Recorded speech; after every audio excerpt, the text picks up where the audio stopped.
नमस्कार साथियों, आप देख रहे हैं क्वाइज अप लर्न एंड लर्न, जहां हर सवाल के पीछे की कहानी आपको विस्तार से बताई जाती है। आज का टॉपिक है राजस्थान के इतिहास, साहित्य, योजनाएं और वर्तमान तथ्य। चलिए शुरू करते हैं आज का क्विज।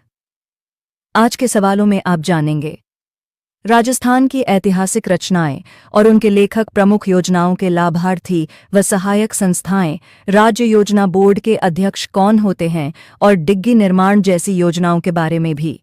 तो पूरा वीडियो ध्यान से देखें। प्रश्न 1, अमरकाव्य वंशावली का लेखक कौन है? ए. जीवाधर, बी. जगजीवन भट्ट, सी. सदाशिव भट्ट, डी. रणछोड़ भट्ट। सही उत्तर डी. रणछोड़ भट्ट। व्याख्या: अमरकाव्य वंशावली की रचना रणछोड़ भट्ट ने की थी, जो राज प्रशस्ति के रचयिता भी माने जाते हैं। इसमें बापा रावल से राणा राज सिंह तक मेवाड़ के इतिहास का वर्णन है। यह ग्रंथ मेवाड़ की वंशावली जानने का महत्वपूर्ण स्रोत है। प्रश्न 2, भारतीय प्राचीन लिपिमाला के प्रसिद्ध लेखक कौन हैं? ए. गौरीशंकर हीराचंद ओझा, बी.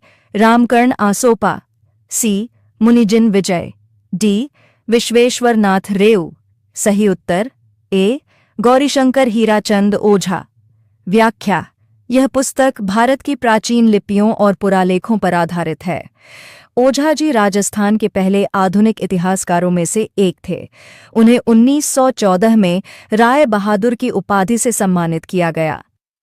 प्रश्न 3, हम्मीर हठ नामक ग्रंथ के लेखक कौन हैं? ए. चंद्रशेखर, बी. केशवदेव, सी. दलपत, डी. जोधराज। सही उत्तर ए. चंद्रशेखर। व्याख्या: हम्मीर हठ एक वीर रस प्रधान रचना है जिसके लेखक चंद्रशेखर हैं। इसमें राणा हम्मीर की दृढ़ नीतियों और संघर्षशील जीवन का वर्णन किया गया है। प्रश्न 4, वेली कृष्ण रुक्मणी री के रचयिता किस शासक के दरबारी कवि थे? ए. अकबर, बी. महाराणा कुंभा, सी. शाहजहां, डी. विग्रहराज चतुर्थ। सही उत्तर ए. अकबर। व्याख्या: पृथ्वीराज राठौड़ अकबर के दरबारी कवि थे। उन्होंने डींगल भाषा में वेली कृष्ण रुक्मणी री रचना की। यह ग्रंथ 1580 में लिखा गया और गागरोन दुर्ग से जुड़ा है। दुर्साड़ा ने इसे पंचम वेद और 19वां पुराण कहा। प्रश्न 5, अर्ली चौहान डायनेस्टी के लेखक कौन हैं? ए. जी. एन. शर्मा, बी. जी. एच. ओझा, सी. दशरथ शर्मा, डी. जी. ए. ग्रियर्सन। सही उत्तर सी. दशरथ शर्मा। व्याख्या: दशरथ शर्मा राजस्थान के प्रमुख इतिहासकारों में गिने जाते हैं। अर्ली चौहान डायनेस्टीज में उन्होंने चौहान वंशों के उदय, विस्तार और संस्कृति का ऐतिहासिक अध्ययन प्रस्तुत किया है। प्रश्न 6, निम्न में से कौन सा युग्म सुमेलित नहीं है? ए. वंश भास्कर सूर्यमल्ल मीसण, बी. कुवलयमाला उद्योतन सूरी, सी. पृथ्वीराज विजय चंद्रबरदाई, डी. हम्मीर महाकाव्य नयनचंद्र सूरी। सही उत्तर सी. पृथ्वीराज विजय चंद्रबरदाई।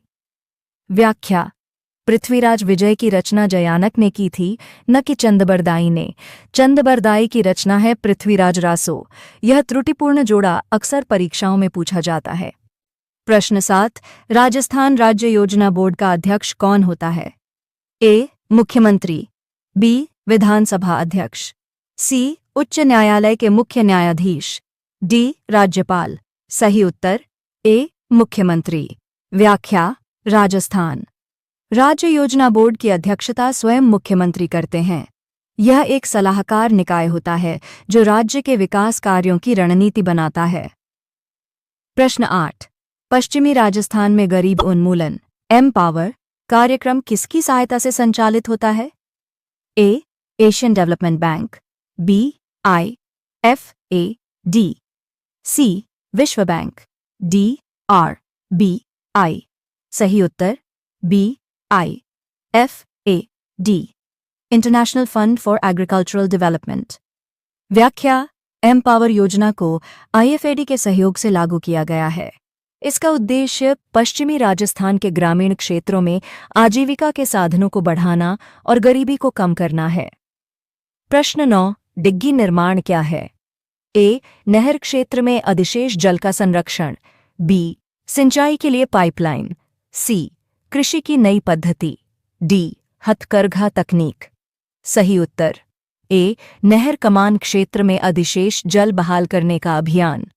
व्याख्या: डिग्गी निर्माण के तहत नहरों से आने वाले अतिरिक्त पानी को छोटे जलाशयों में संग्रहित किया जाता है, जिससे सिंचाई व जल संरक्षण को बढ़ावा मिले। प्रश्न 10, मुख्यमंत्री युवा संबल योजना के तहत बेरोजगार शिक्षित बालिकाओं को प्रतिमाह कितनी राशि दी जाती है? ए. 3,000। बी. 3,500। सी. 4,000। डी. 4,500। सही उत्तर डी. 4,500। व्याख्या: मुख्यमंत्री युवा संबल योजना 1 जनवरी 2022 से लागू हुई। इसमें शिक्षित बेरोजगार महिलाओं, ट्रांसजेंडर्स और विशेष योग्यजन को 4,500 रुपये प्रतिमाह, जबकि पुरुषों को 4,000 रुपये प्रतिमाह सहायता दी जाती है। दोस्तों, आज के 10 महत्वपूर्ण प्रश्नों से आपने जाना राजस्थान का गौरवमयी इतिहास, योजनाओं की जानकारी और साहित्यिक धरोहर। अगर वीडियो पसंद आया हो तो लाइक करें, शेयर करें और channel quiz up learn and learn को सब्सक्राइब करना न भूलें।